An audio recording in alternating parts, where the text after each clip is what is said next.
All right, everybody, welcome back. This is the Grass is Greener podcast, episode number 5, where I'll be talking about Nope.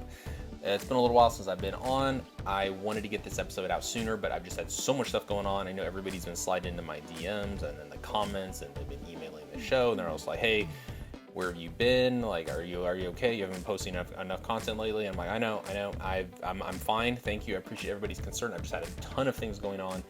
All I do is work. I work 2 jobs. I got to go to the gym. I got to try to stay in shape. I got to eat a little bit. I got to sleep. I got to read books. I got to review those books. I got to watch movies. I got to review the movies. I got to do this show. I got to do show prep. Honestly, I don't know how I do it all, but I'm here, and that's the important part. So, anyways, back to the show. So, today's episode is on Nope. Super excited about this film. Just really excited when I found out Jordan Peele was doing another film and it was coming out this year. So, Nope was written and directed by Jordan Peele. It stars Daniel Kaluuya and Keke Palmer and Steven Yeun. So, just a summary, a premise of the movie. So, what you have is Daniel Kaluuya, Keke Palmer. They are a group of horse ranchers in the desert of Southern California. They suffer a family tragedy when their father passes away via what they call a bad miracle, which is a theme throughout the movie. When a bunch of debris randomly starts falling from the sky, and it strikes and kills their father, leaving Kaluuya and Keke Palmer to run the ranch by themselves. So what they do is they start selling. They sell some horses to Steven Yeun, who is, I hope I'm saying his name correctly, runs a small amusement park in the area out in the desert, and he also has a background as a child actor who starred in a sitcom, which is a theme throughout the film as well. And what they all discover in this area is there's some sort of a UFO that hides in the clouds and comes out every once in a while. And everyone in the community, mainly the 3 main characters, they start learning more about how it behaves, what the effects it has on the surroundings, and everyone takes an interest in trying to profit off of it. So you have Kaluuya and Palmer, who set up a home security system trying to capture footage, and they want to go viral and sell it to the Oprah show and all of this. And then you also have Steven, who uses it as a show at his amusement park. So that's sort of what it is about. It's kind of hard to tell from looking at the trailer. I really had no idea going in what it was about, but that's sort of what you got. You got this kind of interesting combination of genres. You got like a Western / sci-fi / horror thriller combination. I think it really does a good job of combining all those elements into one. Love Jordan Peele as a filmmaker, especially after Get Out, which is probably a top 10 film of all time for me. I can't really help but compare the two, even though I try not to, because this movie is not Get Out. It's not related to Get Out in any way other than the fact that it's made by the same person. So I try to just keep them separate in my head, but it has a very, very high bar because of how great of a movie Get Out is.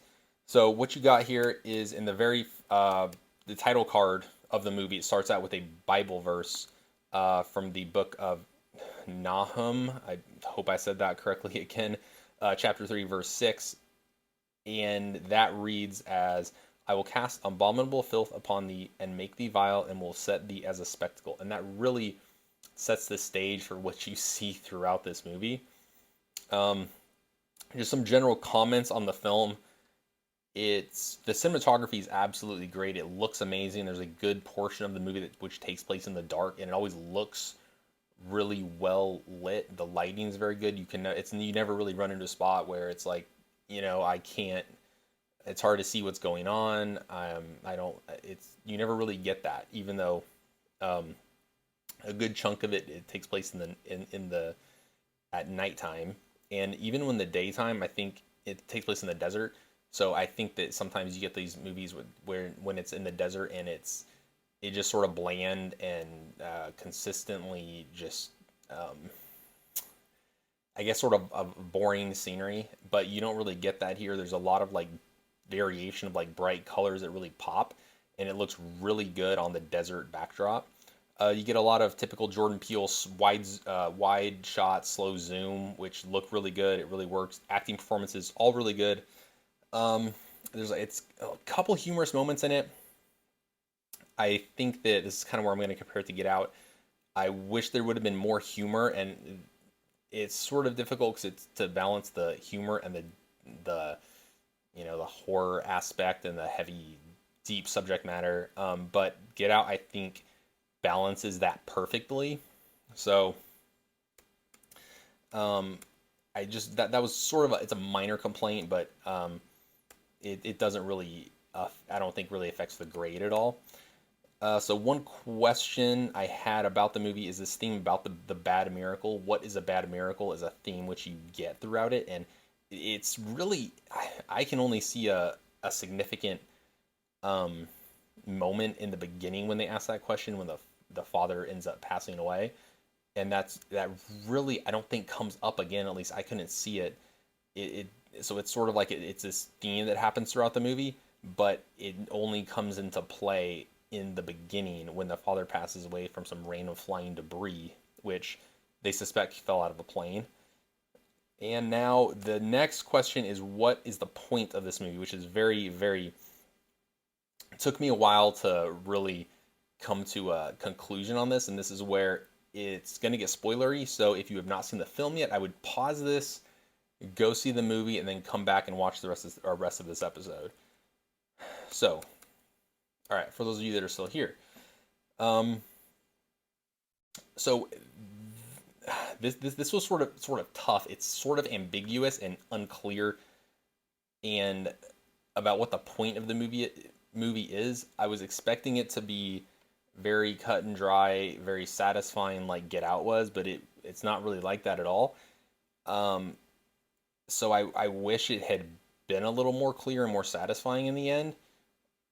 But what with that being said, I can appreciate it really makes you think and it doesn't spoon feed you all the information because I just did an episode last week on Where the Crawdads Sing where I ragged on it pretty hard because it just treats the audience like they're stupid and they have to spoon feed you every little bit of information. And I really appreciate the fact that this showed the audience a little bit of respect and they were like, okay, you can figure this out. Um, and they just they sort of feed you the information and let you come to the conclusions that you want to about it. So I really respect that fact. So with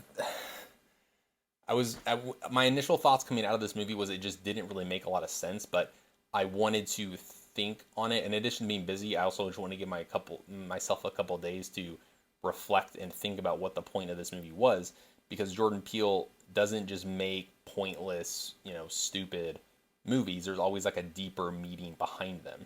So it sort of all starts out with the main title card, the Bible verse, and I think that the main point that I came to is that when you try to make a spectacle or a show out of something else or someone else for your own gain, it's going to in some way come back to bite you or get you in some way. Sort of, it's almost like a karma sort of theme is kind of what I got from it.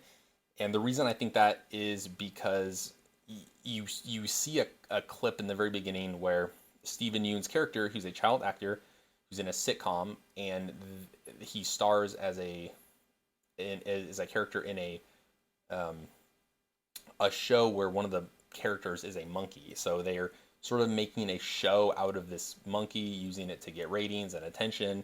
And one day the monkey loses its mind, it goes crazy, and kills everybody on stage. And the only two people that survive are the co-star of Steven and who gets severely disfigured, which you see her pop up later in the movie, and then Steven himself.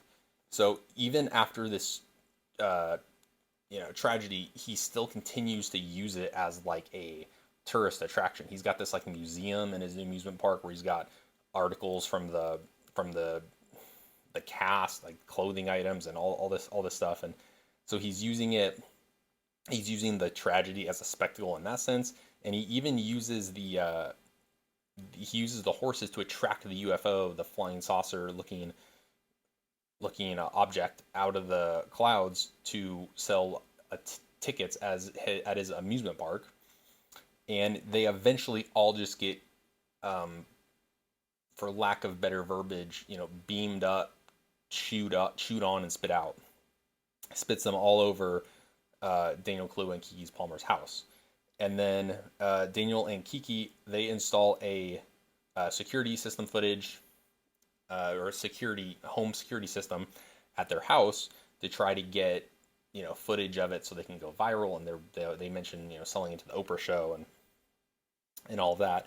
And even the guy who's one of the producers or directors on one of the commercials that they're shooting for Kaluuya and Palmer's characters, he has a non-electrical camera, because one of the characteristics of the UFO is that it shuts down power within a certain distance around it, certain radius around it.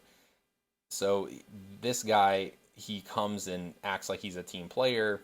He uses his non-electrical camera to capture some footage, and then he runs off with it and doesn't hold up his end of the bargain.